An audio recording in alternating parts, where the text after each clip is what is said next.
Setelah Ranggalawe gugur dan badai mereda, Majapahit kembali tenang.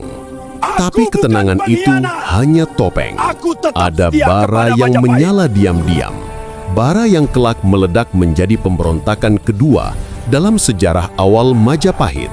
Pemberontakan yang dilakukan oleh sahabat sendiri, Lembu Sora. Assalamualaikum warahmatullahi wabarakatuh. Selamat datang para penjelajah sejarah. Hari ini kita akan membahas salah satu tragedi paling emosional dalam masa awal Majapahit. Jangan lupa like, komen pendapat kalian, dan subscribe agar tidak tertinggal bagian lanjutan seri konflik ini. Karena setelah Lembu Sora, gelombang ketiga akan jauh lebih besar. Malam itu, langit di atas Majapahit tidak sepenuhnya gelap. Ia menyala dengan kilau tembaga kemerahan, seperti bara yang dipenjara di balik selimut awan tipis. Angin malam membawa aroma tanah basah dan daun pisang yang terinjak, seakan bumi sendiri baru saja menyerap darah dan air mata yang belum sepenuhnya kering. Di sudut-sudut pelataran istana, obor menyala tanpa suara, hanya gemericik api yang sesekali pecah, seperti detak jantung yang tak stabil. Kematian Ranggalawe baru beberapa hari berlalu, namun bagi mereka yang pernah berdiri bersamanya, waktu rasanya tak bergerak. Hari-hari yang biasanya dipenuhi denting tempayan, teriakan pelatih kavaleri, dan riuhnya pasar di sekitar alun-alun, kini seperti terbungkam. Majapahit tampak hidup, tapi ruhnya retak. Dan salah satu yang paling merasakan retakan itu adalah Lembu Sora. Lembu Sora duduk membatu di pendapa kediamannya di Tuban, jauh dari pusat keraton. Tubuhnya tegap, kulitnya legam terbakar matahari peperangan, rambutnya yang tebal diikat ke belakang dengan simpulan sederhana. Namun, sorot matanya malam itu tidak lagi gagah seperti yang dikenal para prajuritnya. Ia lebih mirip seseorang yang sedang menatap dua dunia. Masa lalu ketika harapan masih terang, dan masa kini yang membakar tanpa belas kasihan. Di hadapannya, tergeletak ketopong perang milik Ranggalawe. Masih berlumur tanah, belum dibersihkan sejak dikembalikan oleh utusan dari istana. Lembu Sora meraba permukaan logamnya dengan ibu jari, pelan, sangat pelan, seolah takut kenangan akan pecah jika disentuh terlalu keras. "Kau keras kepala, Lawe," bisiknya nyaris tak terdengar. Hanya angin laut yang menjawab. Tak ada yang menyangka sahabatnya, rekan bertempur sejak masa pelarian di hutan tarik, akan berakhir dengan pedang Majapahit menembus dadanya. Bahkan lebih pahit lagi, itu terjadi bukan karena serangan musuh asing, bukan karena penjajah Mongol, bukan karena kerajaan luar yang ingin menaklukkan Jawa, melainkan dari kerajaan yang mereka bangun bersama. Betapa ironis, betapa menggigit. Setiap hela napas Lembu Sora malam itu adalah perang internal yang tak terlihat oleh prajurit manapun. Luka yang menganga bukan luka fisik, melainkan luka batin. Luka yang tak bisa sembuh hanya dengan ramuan atau mantra pengobatan para Brahmana. Luka yang bernama kehilangan dan keraguan. Malam itu ia tak sendiri sebenarnya. Di luar pendapa, beberapa senapati Tuban berkumpul dalam keheningan. Mereka tidak berani masuk atau mengganggu. Semua tahu, kepergian Ranggalawe bukan hanya kepergian seorang kesatria, tetapi seperti hilangnya salah satu tiang yang selama ini menyangga tubuh Majapahit. Lembu Sora tidak hanya kehilangan saudara seperjuangan, ia kehilangan bagian dari dirinya sendiri. Dalam benaknya, kenangan-kenangan lama bermunculan seperti bayangan yang kembali hidup dari dalam gelap. Ia ingat ketika mereka masih muda, Ranggalawe selalu lebih cepat dalam memacu kuda, sementara ia lebih kuat dalam pertarungan tangan kosong. Mereka saling mengejek, saling tertawa, saling berjanji bahwa jika kelak Majapahit berdiri, mereka akan melihatnya dari tengah, bukan dari pinggir. Mereka berdua berdiri dalam hujan saat mendirikan tarik, membuka hutan dengan tangan telanjang. Mereka mengumpulkan pangan, membangun lumbung, mengikat sumpah pada Wijaya bahwa kerajaan baru yang kelak lahir akan menjadi tempat bagi semua pejuang dan rakyat yang setia. Dan sumpah itu, dalam pandangan Lembu Sora, telah dikhianati oleh takdir atau oleh seseorang. Lembu Sora menghela napas panjang, seolah mencoba membuang seluruh racun emosi yang meracuni dadanya. Namun, setiap kali ia mencoba melupakan, satu pertanyaan terus kembali menghantam kepalanya. Mengapa Ranggalawe benar-benar memberontak? Apakah ia murni merasa tersingkir dari jabatan? Apakah ia hanya terbakar ambisi? Ataukah ada seseorang yang sengaja mengomporinya? Rumor seperti asap dari kayu basah merayap di pasar, di lumbung, di barak pasukan. Rumor itu menyebut satu nama, Kebo Anabrang. Panglima besar yang disegani, kuat, keras, haus prestasi. Pria yang kesetiaannya pada Majapahit tak diragukan, namun ketegasannya sering diterjemahkan sebagai kesombongan. Beberapa prajurit bawahan Lembu Sora mengatakan bahwa Ranggalawe tidak pernah benar-benar ingin melawan Wijaya. Ia hanya ingin menuntut klarifikasi atas perlakuan yang ia anggap tak adil. Tapi keadaan didorong, ditekan, hingga membara. Siapa yang mendorong itu? Tidak ada bukti, tidak ada saksi. Yang ada hanya rumor, bisikan, dan kecurigaan yang tumbuh pelan-pelan seperti jamur di batang kayu yang basah oleh hujan dendam. Namun bagi seseorang yang sedang terluka, rumor lebih tajam dari bukti. Bukti butuh logika. Rumor butuh rasa. Dan rasa Lembu Sora sedang koyak. Beberapa hari setelah kematian Ranggalawe, utusan kerajaan datang ke Tuban, membawa pesan penghormatan dan bela sungkawa, namun kata-kata yang tertulis di atas daun lontar terasa hampa bagi Lembu Sora. Ia membaca kalimat demi kalimat dengan mata yang tajam.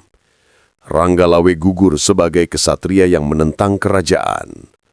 Ketertiban harus dijaga demi kelangsungan Majapahit. Semoga Tuban tetap setia. 3 kalimat yang seharusnya menenangkan, tapi justru menorehkan garam di luka yang belum menutup. Gugur sebagai kesatria yang menentang kerajaan, padahal ia tahu bahkan sampai tetes darah terakhir, Ranggalawe masih menyebut nama Wijaya dengan hormat. Meski marah, meski kecewa, ia tetap memanggilnya Baginda, bukan musuh. Lembu Sora meremas lontar itu hingga berubah kusut. Jika Ranggalawe mati dengan nama pemberontak, apa yang menghentikan sejarah menulis hal yang sama pada dirinya suatu hari nanti? Di malam-malam berikutnya, Lembu Sora sulit tidur. Kadang ia terduduk sampai fajar, mendengar ombak memukul dermaga Tuban. Kadang ia melatih pedangnya sendirian, memotong udara seperti hendak membunuh bayangan yang tak terlihat. Dalam gelap itu, batin Lembu Sora retak menjadi 2. Yang pertama, ingin tetap setia pada Wijaya, raja yang pernah ia kawal dari nol. Yang kedua, bertanya-tanya apakah kesetiaan mereka sedang diperdagangkan oleh politik istana. Kesetiaan, nilainya tinggi ketika diuji di medan perang, tapi di istana kesetiaan kadang dihargai lebih rendah dari bisikan ambisi. Dan disitulah, tanpa ia sadari, luka itu mulai menjadi bara. Hingga suatu sore, seorang prajurit tua yang pernah bertempur bersama Ranggalawe datang menghadap. Ia membawa kabar yang tidak pasti, tetapi cukup untuk mengguncangkan hati Lembu Sora yang rapuh. Katanya, sebelum tewas, Ranggalawe sempat berbisik kepada salah satu pendampingnya di medan. "Jika aku jatuh hari ini, jangan percaya bahwa semua ini salahku." Kalimat pendek, sederhana, tetapi seperti anak panah yang menembus pusat dada Lembu Sora. Ia menatap laut jauh ke ujung cakrawala. Langit merah seperti darah yang belum kering. Jika Ranggalawe mati dengan gelar pemberontak yang salah, kalau ia mati karena provokasi, karena intrik kekuasaan, maka Lembu Sora, tanpa ia sadari, telah menapakkan kakinya ke jalan yang sama. Bukan karena ambisi, tetapi karena rasa kehilangan yang tidak ingin dikhianati dua kali. Luka Ranggalawe menjadi luka dirinya, dan luka yang tidak diobati akan tumbuh menjadi api. Api yang kelak membakar Majapahit untuk kedua kalinya. Majapahit setelah kematian Ranggalawe tidak langsung jatuh dalam kekacauan. Justru sebaliknya, keraton tampak seperti pusat kejayaan baru. Lonceng pasar tetap berdentang setiap pagi, penjual beras dan garam berteriak menawarkan dagangan, suara pandai besi memukul logam bergema dari sudut kota, dan para prajurit masih berlatih seperti biasa di lapangan alun-alun. Jika orang luar masuk ke ibu kota, mereka pasti berkata, "Betapa kuatnya Majapahit sekarang. Lihatlah, tidak ada tanda-tanda perpecahan." Namun, bagi mereka yang berada lebih dekat dengan pusat kekuasaan, terutama di ruang rapat para menteri dan di lorong panjang keraton yang dijaga Bhayangkara, ada sesuatu yang berbeda. Udara tidak lagi ringan. Kata-kata tidak lagi jujur seperti dulu. Majapahit terlihat damai, tetapi damai yang penuh bayangan. Raden Wijaya, sang pendiri Majapahit, kini memegang kekuasaan penuh sebagai raja bergelar Kertarajasa Jayawardana. Ia duduk di singgasana yang dulu hanya mimpi ketika masih dikejar pasukan Jaya Katuang. Kini ia memerintah wilayah yang luas, perdagangan berkembang, pelabuhan mulai ramai, sawah diperluas, dan irigasi dibangun. Tetapi satu hal belum selesai. Hati para prajurit masih menyimpan luka Ranggalawe. Sebelumnya ia seorang pahlawan, sahabat seperjuangan. Ia ikut mendirikan Majapahit. Namun akhirnya ia jatuh dengan stigma pengkhianat setelah melawan kerajaan yang ia bantu lahirkan sendiri. Tidak semua menerima akhir itu. Dan salah satu yang paling berat menerima kenyataan itu adalah Lembu Sora, sahabat yang berdiri bersama sejak awal. Ia tidak meneriakkan protes. Ia tidak mengacungkan pedang. Ia tidak memaki istana. Namun diamnya memiliki bobot yang lebih dalam daripada teriakan. Di Tuban, ia lebih sering berjalan sendirian di tepi pantai setiap matahari tenggelam. Ombak memukul karang, angin asin menerpa wajah, tetapi pikirannya tidak pergi kemana-mana. Hatinya tetap berada di hari kematian sahabatnya. Ranggalawe mati seperti musuh, bukan sahabat. Kalimat itu berputar di kepala, seperti gong besar yang dipukul berulang-ulang. Tak ada satupun musik gamelan yang bisa menggantikan suara itu. Di dalam keraton, Wijaya bekerja keras membangun fondasi pemerintahan. Banyak pejabat baru dilantik. Daerah-daerah dibagi ulang agar pemungutan pajak lebih teratur. Pelabuhan diperluas untuk perdagangan dengan Tiongkok dan Champa. Jalan baru dibuka untuk menghubungkan pusat sawah dengan pelabuhan. Semua tampak seperti perkembangan besar. Namun tiap pembangunan membawa pertanyaan baru. Siapa yang mendapat jabatan? Siapa yang naik? Siapa yang tersingkir? Kemarahan tidak selalu tercatat dalam sejarah. Tetapi ia hidup di warung kopi, di pojok pendopo, di antara prajurit yang sedang menajamkan keris. Dan salah satu nama yang mulai sering dibicarakan adalah Halayuda. Dulu ia tidak begitu menonjol dalam masa perang melawan Mongol. Namun saat Majapahit mulai kokoh, ia pelan-pelan naik, seperti sungai yang tenang namun terus naik permukaannya. Halayuda bukan prajurit paling kuat. Ia juga bukan bangsawan paling kaya. Namun ia punya dua kemampuan yang jarang dimiliki orang: membaca arah kekuasaan dan membentuk opini tanpa terlihat. Maka tidak heran, banyak orang berkata diam-diam, jika ingin naik jabatan, dekati Halayuda. Jika ingin selamat, jangan bertentangan dengannya. Di Tunggul, Lembu Sora mendengar kabar tentang Halayuda. Ia tidak marah secara terbuka, tapi dadanya terasa berat setiap kali mendengar laporan. Orang berkata, sejak Ranggalawe gugur, Halayuda makin kuat. Orang-orang Halayuda mendapat posisi baru. Tidak ada bukti tertulis, tidak ada pernyataan resmi. Namun rumor tidak hilang. Justru rumor tumbuh seperti jamur di kayu basah. Dan celah kecil itu semakin besar saat sebuah pesan datang dari keraton memanggil Lembu Sora ke istana untuk berdiskusi dengan para pejabat lain. Surat itu hanya beberapa baris, ditulis rapi, ditutup dengan cap kerajaan. Namun ketika ia membacanya, hatinya menegang. Bagi istana, itu hanya panggilan formal.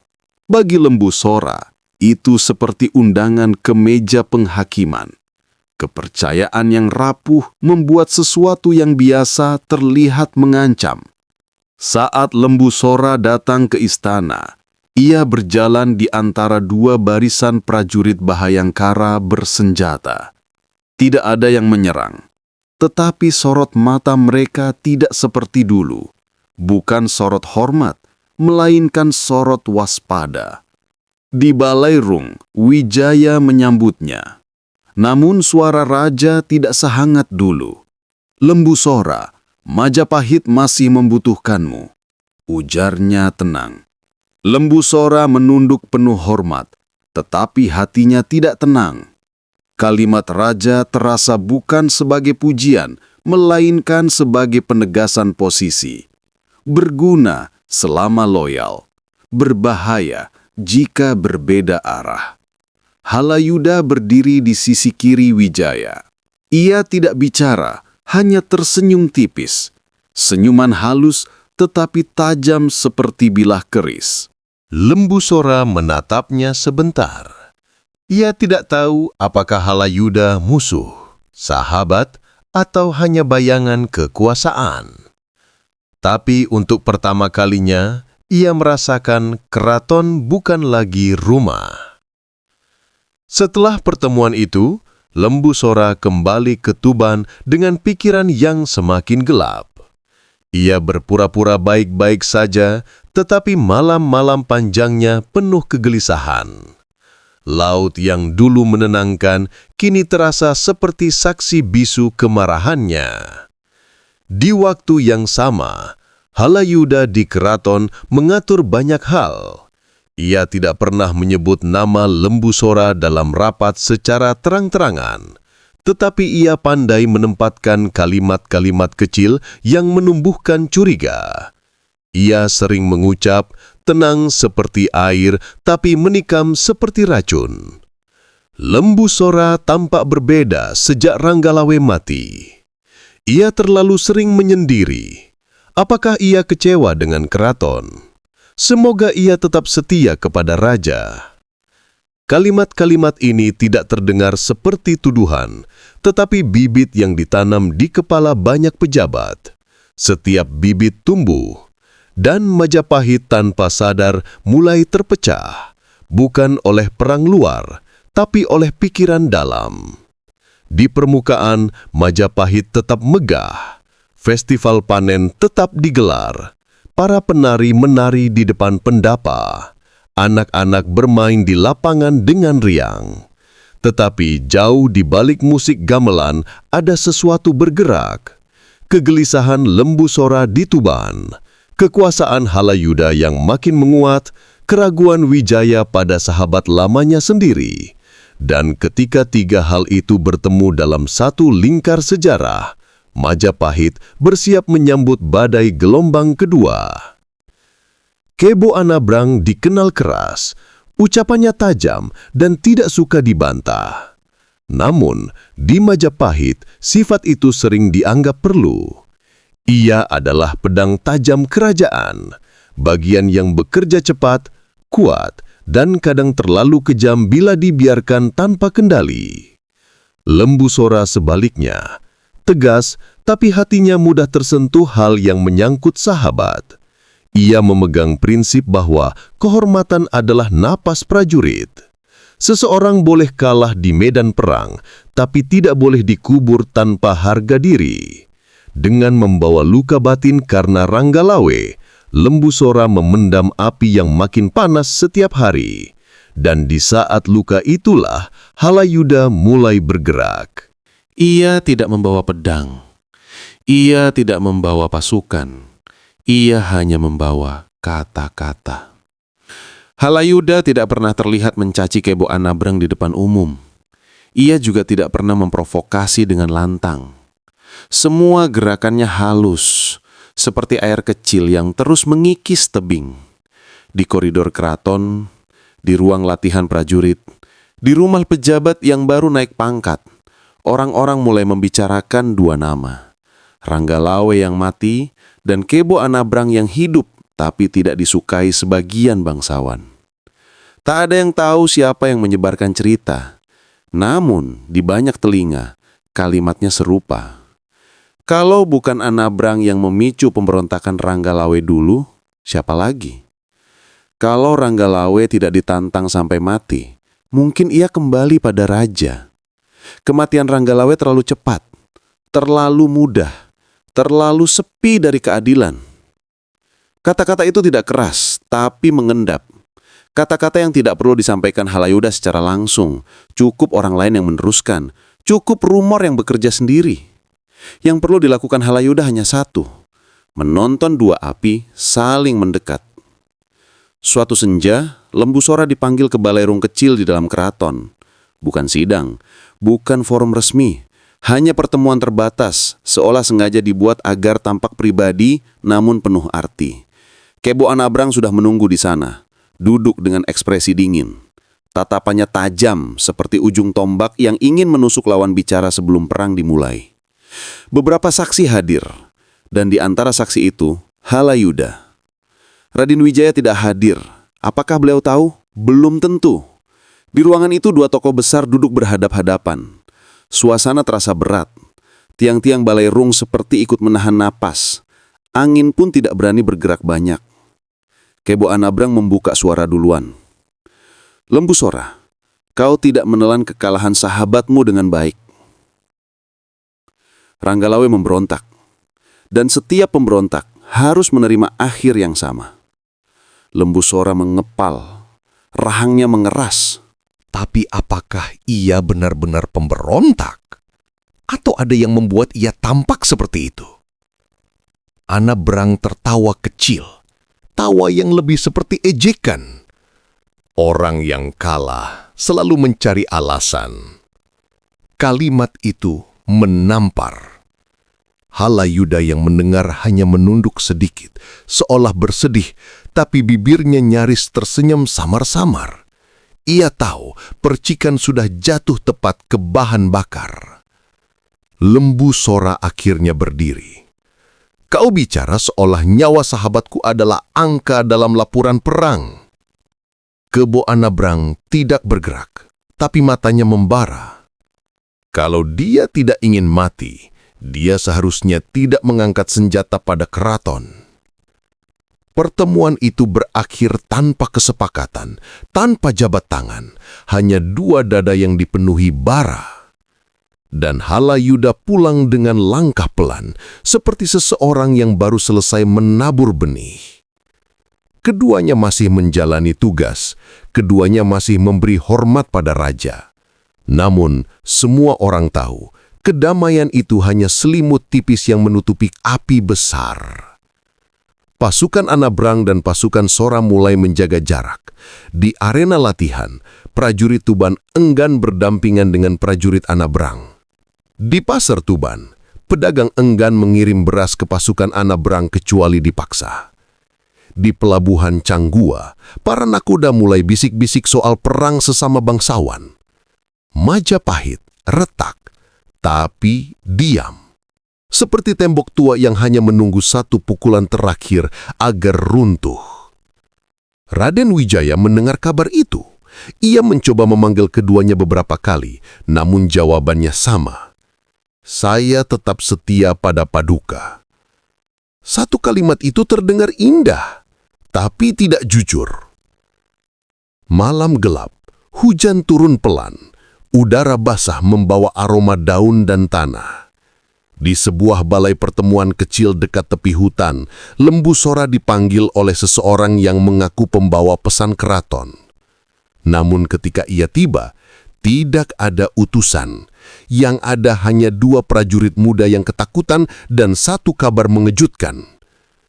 Kebo Anabrang ada di sini. Dia ingin menemui Anda tanpa saksi. Ini bukan undangan biasa. Ini terdengar seperti perang pribadi. Lembu Sora masuk ke balai itu dengan langkah hati-hati. Hanya bulan yang menjadi saksi. Tidak ada rangkaian resmi kerajaan, tidak ada panji, tidak ada protokol. Hanya dua pria dengan dendam lama. Kebo Anabrang berdiri di tengah ruangan, memegang keris panjang dengan gagang hitam. Sora. Bukan sapaan, tapi tantangan. Dan Lembu Sora tidak menjawab dengan kata-kata. Ia hanya menghunus kerisnya. Tidak ada gong perang, tidak ada aba-aba, tidak ada saksi resmi. Hanya dua keris yang saling mencari daging, dua nafas yang saling ingin menghapus. Kebo Anabrang menyerang lebih dulu.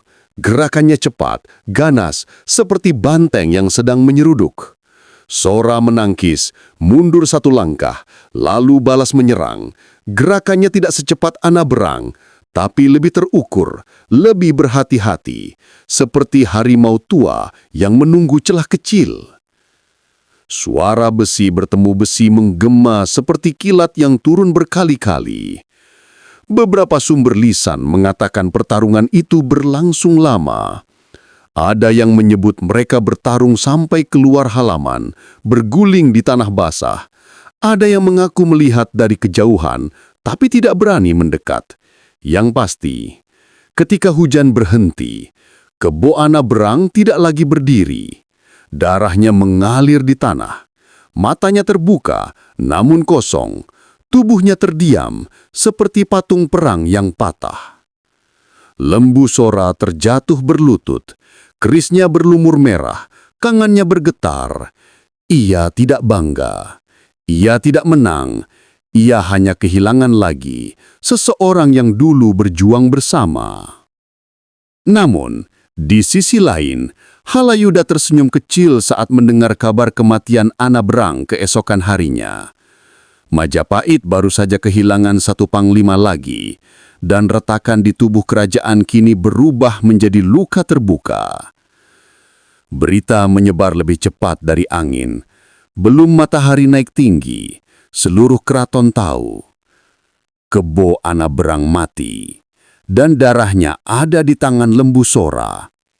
Pasukan Bayangkara bersiaga, para menteri berkumpul, Raden Wijaya terdiam lama. Wajahnya pucat seperti kehilangan bagian dari dirinya sendiri. Ada yang minta Lembu Sora dihukum mati. Ada yang minta ia diadili dengan jujur. Ada pula yang berbisik, "Bukankah Halayuda bisa membantu menyelesaikan perkara ini?" Halayuda belum bicara apapun, namun semua orang menunggu kata-katanya, karena satu kalimat Halayuda saja bisa seperti perintah. Lembu Sora akhirnya dipanggil ke keraton untuk mempertanggungjawabkan kejadian itu. Namun di hati Lembu Sora, panggilan itu terasa seperti jerat.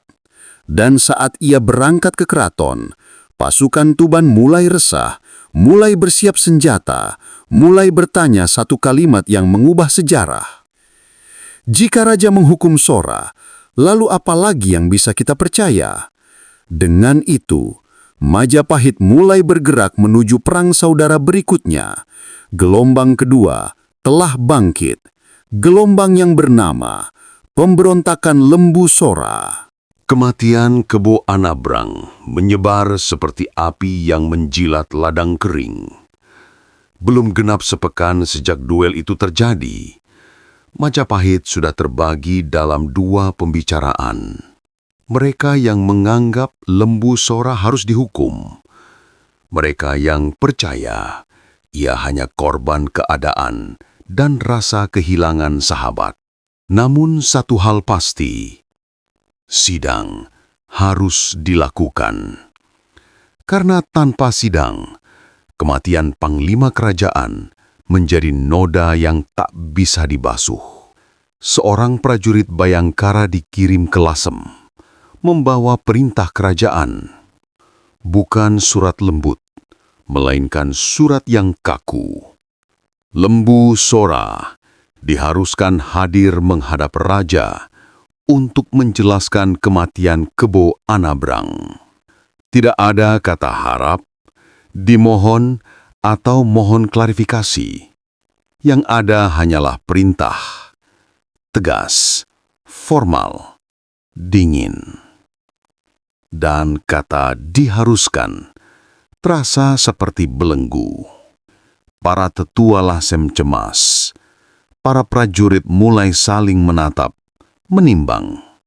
Ada yang berkata, kalau ia pergi, mungkin ia tidak kembali. Ada pula yang menjawab, jika ia tidak pergi, berarti ia memberontak. Pilihan itu pahit. Tidak pergi, salah. Pergi pun tidak lebih baik. Lembu Sora berdiri lama di depan para bawahannya sebelum memberi jawaban. Aku akan datang. Ia tahu ia harus menghadapi keraton. Namun ia tidak tahu apakah keraton ingin mendengar penjelasan atau justru mencari pengorbanan.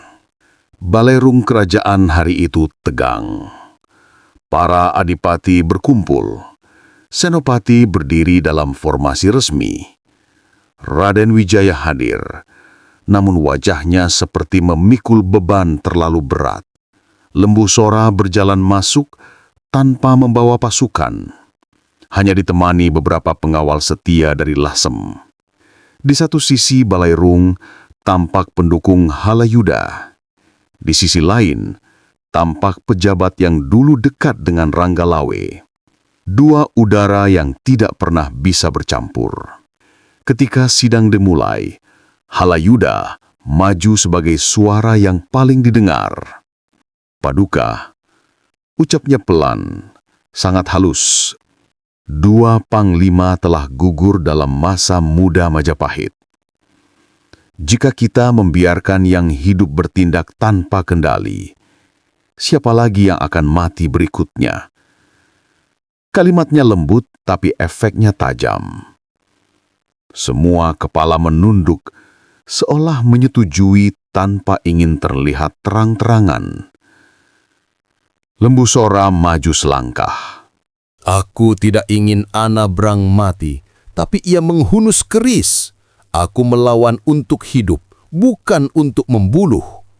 Namun Halayuda sudah menyiapkan ucapan balasan jauh sebelum sidang dimulai. Jika dua sahabat bertengkar dan satu mati, apakah kita dapat menyebut itu kecelakaan atau ini adalah keputusan emosional yang tak lagi bisa dibenarkan? Balairung mengangguk perlahan. Raden Wijaya menunduk, matanya kosong. Ia tidak memihak secara langsung, namun ketidakmampuan untuk memilih juga sebuah pilihan. Sidang tidak memutuskan hukuman langsung, namun satu kalimat keputusan dicatat dalam lontar kerajaan. Lembu Sora dinyatakan telah melakukan tindakan yang mengancam stabilitas Majapahit. Ia harus menunggu keputusan akhir dan tetap berada dalam pengawasan kerajaan. Dan seluruh Balairung tahu, itu sama saja dengan hukuman mati yang ditunda. Lembu Sora kembali ke Lasem dengan perasaan yang tidak utuh. Ia tidak dipenjara, ia tidak dieksekusi, namun ia juga tidak bebas. Seolah Majapahit berkata, "Kau boleh hidup, tapi kau sedang dihitung waktunya." Penduduk Lasem mulai gelisah. Di pasar, orang-orang berbisik bahwa raja telah berpaling. Di pelabuhan kecil, pedagang menolak mengirim beras, takut dianggap mendukung pemberontak. Para pemuda Lasem mulai melatih panah dan tombak sembunyi-sembunyi di malam hari. Lasem tidak lagi damai. Lasem menunggu ledakan, dan Lembu Sora mencoba menahan diri sekuat mungkin. "Aku tidak ingin perang," katanya pada prajurit terdekatnya. "Tapi aku tidak bisa menyerahkan leher tanpa bicara." Kalimat itu akhirnya menjadi bara terakhir. Sementara Lasem membara pelan, Halayuda bergerak tanpa terlihat. Ia tidak memerintah raja menghukum.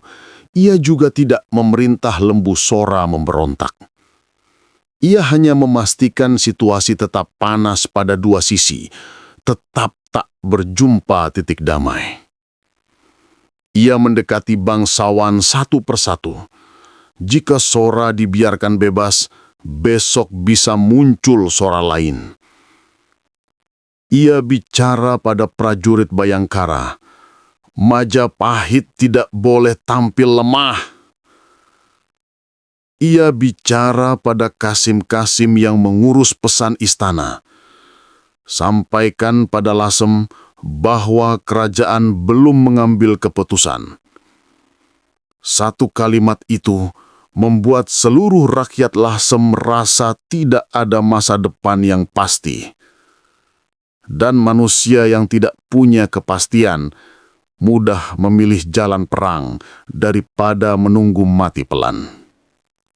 Halayuda tidak menusuk tubuh siapapun, tapi ia menusuk kepercayaan. Dan kadang kepercayaan yang mati lebih berbahaya daripada ratusan prajurit yang gugur. Dalam waktu hanya 1 bulan, latihan pasukan Lasem tidak lagi rahasia.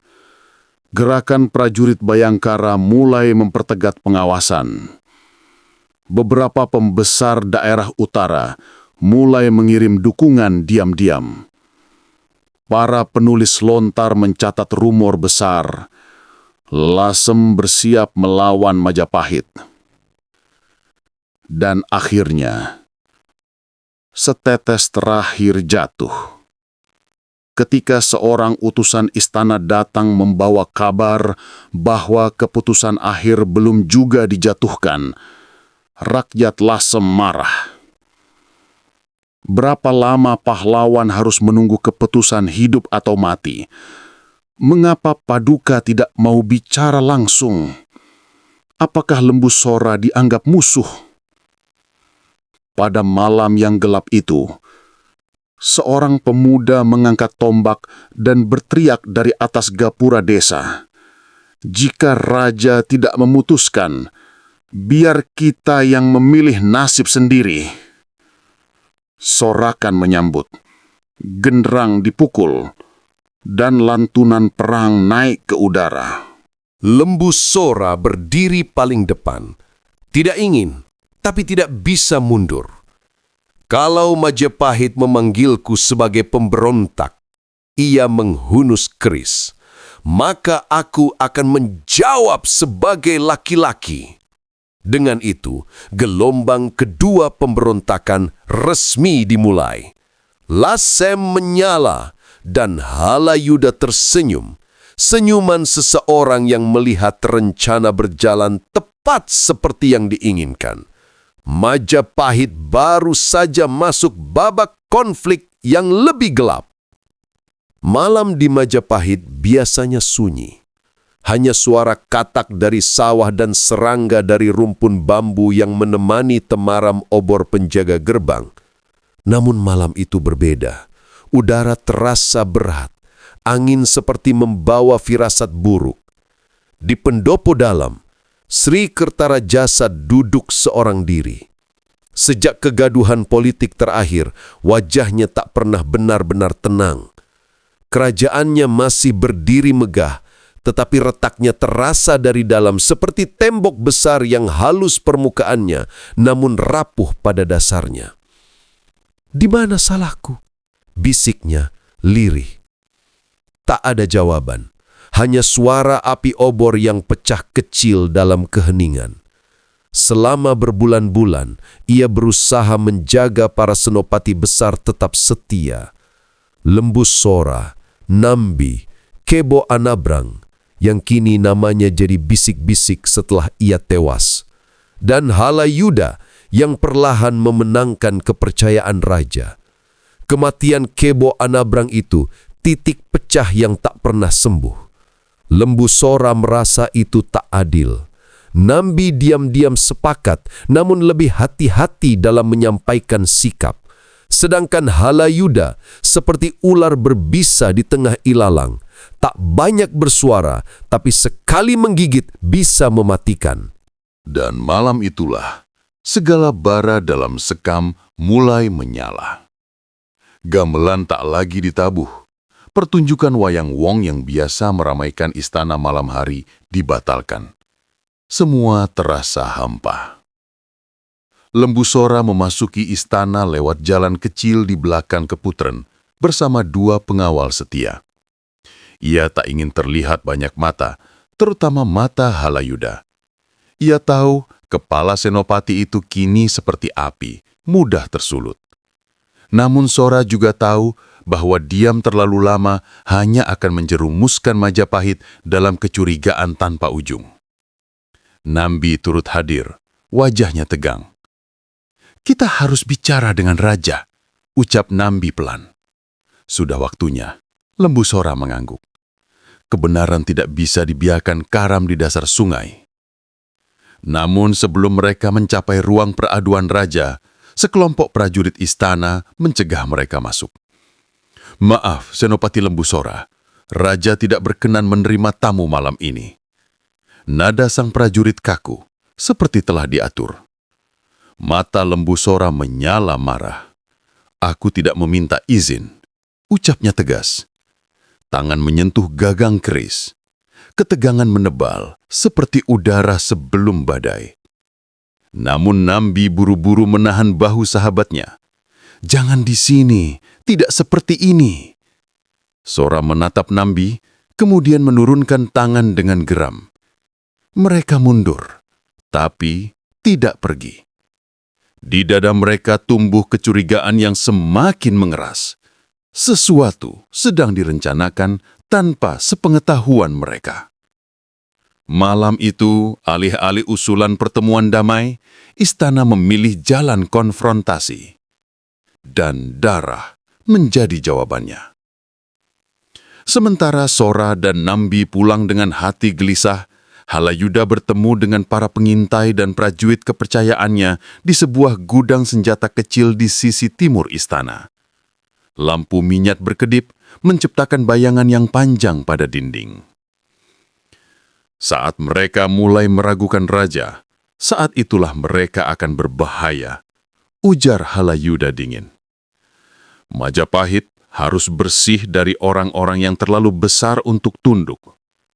Ia tidak menyebut nama. Ia tidak perlu. Semua yang hadir tahu kepada siapa kata-kata itu diarahkan. Lembu Sora. Dan setelahnya mungkin Nambi. Tangan Halayuda membentang, memerintah. Perketat pengawasan. Jika mereka bergerak tanpa perintah, tangkap hidup atau mati. Sunyi sesaat. Lalu semua orang berlutut menerima perintah itu seperti menerima garis takdir. Dari sini, jalan sejarah mulai menurun tajam ke jurang gelap. 3 hari setelah peristiwa itu, pasukan istana mendatangi rumah Lembu Sora. Masyarakat berkumpul di tepi jalan, berbisik-bisik. Apa salah Sora? Bukan dia yang dulu membela Majapahit di Songenep? Mengapa orang berjasa justru diburu? Namun bisikan rakyat tidak menghentikan langkah prajurit. Lembu Sora tak diam. Ia keluar ke halaman rumah dengan baju perang lengkap, tanpa ketakutan, hanya kemarahan yang membara. Jika Majapahit datang sebagai tamu, aku jamu. Jika datang sebagai penyerang, ia menghunus keris. Aku sambut sebagai musuh. Benturan pun pecah, suara logam beradu, banyak prajurit tumbang. Sora bertarung seperti singa tua yang tersujud, haus kebebasan dan kebenaran. Namun, jumlah prajurit terlalu banyak. Nambi datang membantu. Pasukan mereka melawan sekuat tenaga, tetapi istana sudah mengurung dari segala arah. Api rumah dan lumbung terbakar, wanita dan anak-anak menangis. Pertempuran awal terjadi sekitar wilayah Tunggul dan Bajang Ratu, baru kemudian pengejaran bergerak ke arah pedalaman dan pesisir. Sora dan Nambi mundur ke hutan, bukan kalah, tapi terjebak. Mereka memilih hidup dulu untuk mencari kebenaran. Dan Majapahit resmi pecah dari dalam. Raden Wijaya mendengar kabar itu dengan wajah dingin. Lembu Sora menyerang istana. Ia tahu itu tidak sepenuhnya benar. Ia tahu Sora hanya datang untuk bicara. Tapi bayang-bayang pengaruh Halayuda sudah terlalu kuat. Informasi yang sampai padanya selalu mengarah pada satu kesimpulan. Sora berbahaya. Di ruang singgasana, Wijaya hanya menatap kosong pada dinding emas. Ia ingin damai. Tapi damai yang mana? Jika ia memanggil Sora kembali, Halayuda akan merasa tersisih. Jika ia menghukum Sora, rakyat akan meragukan kebijaksanaannya. Namun kerajaan tidak bisa dipimpin dengan ragu-ragu. Akhirnya, ia berkata, "Tangkap Lembu Sora hidup." Hening sejenak. Lalu kalimat berikutnya turun bagai pedang tanpa sarung.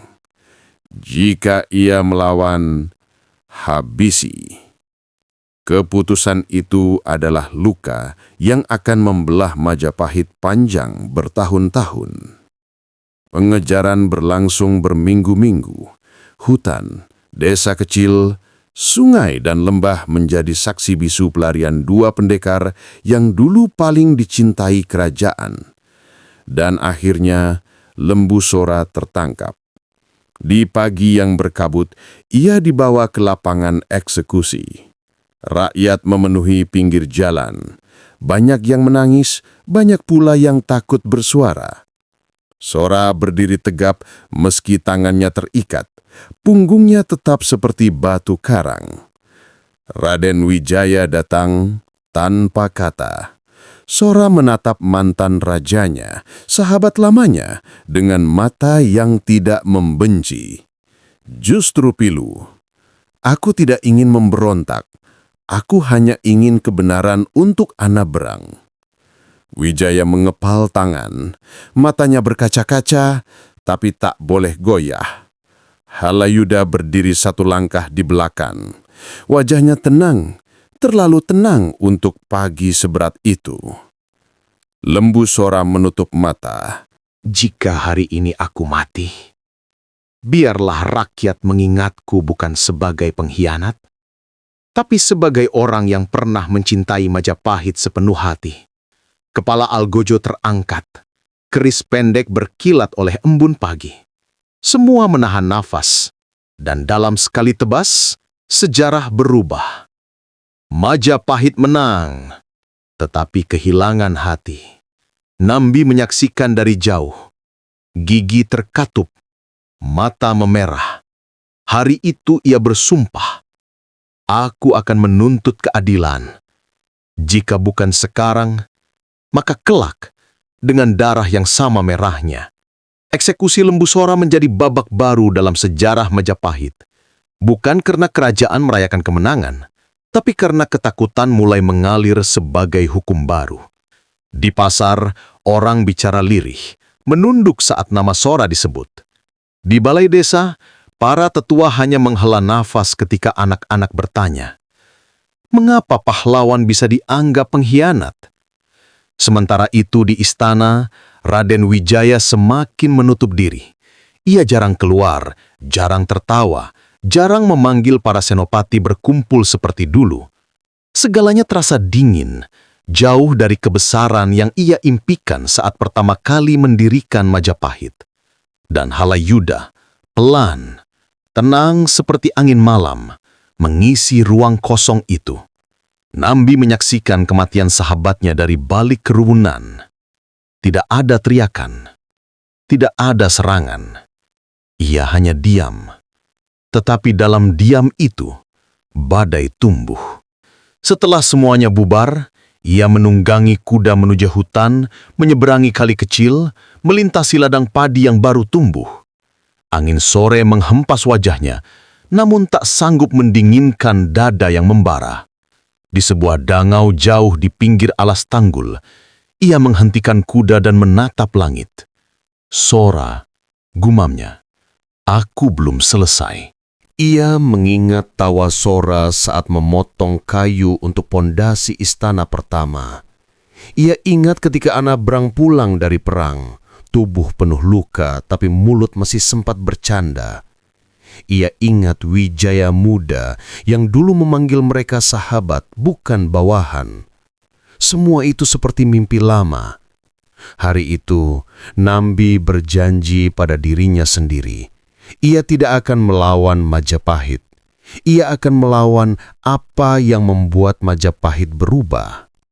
Dan nama yang muncul di kepalanya, jelas seperti dentang gamelan, Halayuda.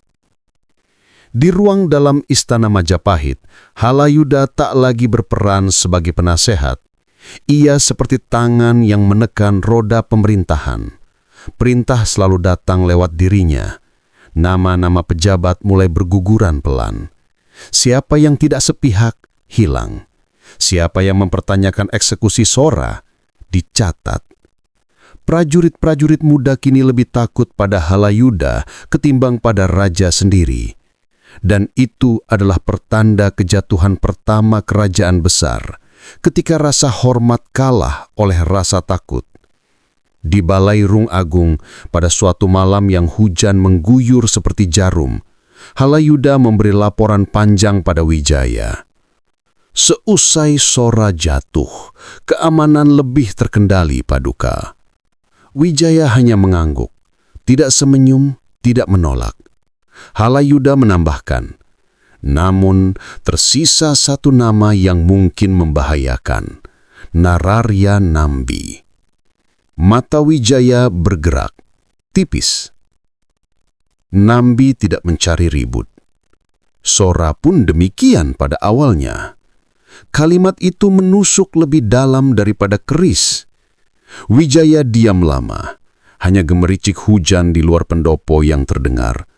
Halayuda melangkah mundur, menunduk dengan hormat. Namun ia tahu, benih keraguan sudah ditanam, tinggal menunggu tumbuh. Sementara istana membangun benteng kecurigaan, Nambi bergerak diam-diam. Ia mendatangi desa-desa satu demi satu, tanpa pasukan, tanpa kesombongan panglima. Ia ikut menumbuk padi bersama ibu-ibu, ikut memikul air dari sumur bersama para pemuda. Ia mendengarkan keluh kesah rakyat, bukan sebagai pejabat, tapi sebagai sesama manusia. Dalam obor kecil di lumbung-lumbung malam, suara berbisik pelan namun tegas. Majapahit bukan musuh, tapi kerajaan ini telah dikuasai orang yang salah. Orang-orang mulai percaya padanya, karena ia datang bukan membawa pedang, tapi kata. Namun dalam sejarah, kata sering lebih berbahaya daripada senjata. Nama Nambi mulai mengalir dari mulut ke mulut, di warung, di pasar, di pematang sawah, di teras masjid, di serambi rumah kayu. Nambi ingin keadilan. Nambi bukan pemberontak. Nambi ingin mengembalikan Majapahit seperti dulu. Hal itu sampai ke telinga Halayuda, dan baginya simpati rakyat adalah ancaman yang lebih besar dari 1000 tombak. Suatu siang, Halayuda masuk menghadap raja dengan wajah serius. "Paduka," katanya pelan, "ada kabar bahwa Nambi mengumpulkan rakyat untuk berkumpul di luar istana." Raja mengernyit. "Berkumpul atau memberontak?" Halayuda menahan senyum tipis. Jika tidak ingin dianggap pemberontakan, mengapa ia tidak melapor? Wijaya terdiam. Di ruang itu, suara gamelan latihan dari kejauhan terdengar seperti doa yang sumbang. Ia ingat masa ketika semua terlihat sederhana, ketika kepercayaan lebih luas dari tembok istana, ketika sahabat adalah sandaran, bukan ancaman. Namun kini, ia berdiri sendirian di puncak menara kekuasaan, dan kesepian membuat pikiran mudah diombang-ambing. "Panggil Nambi," titah raja. Tapi ketika utusan dikirim, Nambi tidak ada di rumah. Ia sedang membantu panen di desa kecil. Dan ketidakhadiran itu ditafsirkan lain. Ia kabur dari panggilan istana. Fitnah pun tumbuh subur seperti rumput liar. Halayuda hanya perlu mendorong sedikit, dan sejarah akan mengalir seperti yang ia mau. Sore itu, langit merah seperti bara. Sungai berantas mengalir pelan, membawa dedaunan kering jatuh dari bambu di tepinya. Nambi berdiri bersama para petani dan prajurit lama yang masih setia padanya. Di antara mereka ada wajah-wajah yang dulu pernah berperang bersama Sora. Mereka melihat Nambi bukan hanya sebagai pemimpin, tapi penerus suara yang dipatahkan. Seorang lelaki tua angkat bicara. "Kami tidak ingin memberontak, Nambi." "Aku pun tidak. Tapi Majapahit bukan lagi seperti dulu." "Karena itu kita harus mengembalikannya," jawab Nambi pelan. Ia tidak mengangkat senjata. Kajian sejarah boleh menyebutnya pemberontak. Tetapi pada detik itu, ia lebih mirip seorang anak yang ingin memulangkan rumah yang hilang.